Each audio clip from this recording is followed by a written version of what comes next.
The patrol moved quietly through the trees, boots pressed into damp earth, rifles held low. At first, it looked routine, another slow movement through contested territory. Careful, silent. But someone else had already planned this moment. Machine guns waited in the tree line. Mortars sat hidden behind the ridge. Enemy soldiers had spent hours preparing a trap the patrol never saw coming. When the first shots erupted, the ambush was already complete.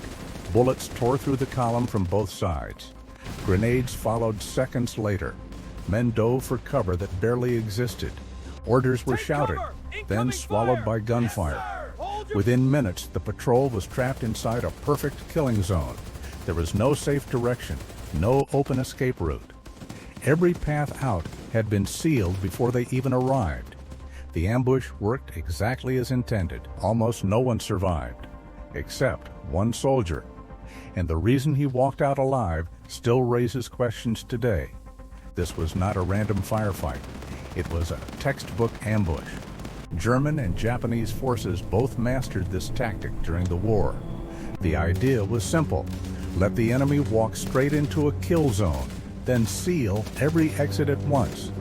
The patrol had unknowingly entered terrain designed for exactly that.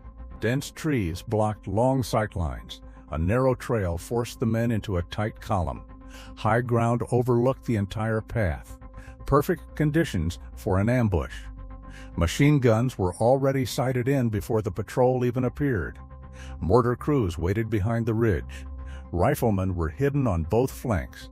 The soldiers believed they were moving through empty ground. But the truth was far worse. They had been watched the entire time, and by the moment the first shot fired, they were already surrounded.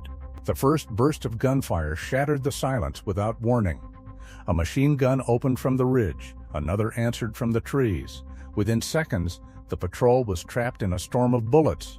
Men dove to the ground, some never made it. Then the grenades started landing. Explosions tore through the trail. The front of the column was sealed. The rear was sealed. Mortars followed, hammering the edges of the formation. Smoke, dirt, splintered wood. The air filled with chaos. Orders were shouted, but the radio operator was already down. The patrol had lost communication in the first moments of the ambush, and in that chaos, one strange detail went unnoticed. One soldier was not standing with the rest of the squad when the trap sprang. He was somewhere else, and that accident may have saved his life. The patrol was trapped before anyone fully understood what had happened. Machine gun fire raked the trail from two directions. Every attempt to move triggered another burst. Men pressed themselves into the dirt, searching for cover that barely existed. There was no radio, no artillery call, no reinforcements coming. Every time a soldier tried to crawl forward, rifle fire snapped from the trees. When someone tried to retreat, grenades exploded behind them, crossfire from every side. This was the brutal logic of Nui ambush doctrine. The goal wasn't to slow an enemy patrol, it was to erase it, to trap soldiers inside a controlled killing zone, and destroy the entire unit before help could arrive. And in this case, the trap worked. Almost. When the ambush exploded, one man was not in the column. Moments earlier, he had stepped off the trail, only a short distance, but far enough that the trees swallowed him from view. Later reports offered small explanations. He might have been checking the terrain ahead. Some say he simply stopped to relieve himself. Others claimed he heard something in the forest and moved to investigate. No one knows for certain. What is known is this: when the first machine gun opened fire, he was no longer standing shoulder to shoulder with the rest of the patrol. He was just far enough away to avoid the first deadly burst. Now, hidden in the trees, he faced a choice no soldier ever wants to make. From his position in the forest, he could see the trap clearly.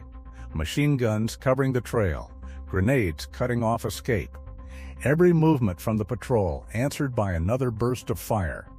He understood something in seconds that sometimes takes soldiers minutes to accept. The ambush could not be broken. Standard battlefield instinct demanded the opposite reaction. Move toward the fight. Reinforce your unit. Try to punch through the ambush. But he didn't. Instead, he did the one thing soldiers are trained never to do when their squad is under fire. He began to move away, quietly, slowly, staying low in the trees while the battle raged behind him. To some, that choice would look like abandonment, but it was also the reason he survived. He kept moving through the trees, careful with every step. Behind him, the gunfire continued. Short bursts, then silence, then another explosion somewhere inside the forest. He didn't turn around. Branches scraped against his uniform as he pushed deeper into the woods. Every sound made him freeze. Every shadow felt like another hidden gun. Gradually, the shooting faded. Hours later, he reached friendly lines. Alone, mud on his boots, smoke still hanging in the air behind him. He reported the ambush, the location, the trap, the destroyed patrol. But by then, everyone inside that kill zone was already gone. Military records later confirmed the ambush. The patrol had been wiped out almost completely. A perfectly executed trap. The kind designed to leave no witnesses. Except one. The soldier who walked out alive gave his report. His explanation was written down, filed, accepted. But one question followed him afterward. Quietly, relentlessly. Was his survival simply luck? A few steps away from the formation at the right moment? Or did he live because he made a choice the others never had the chance to make?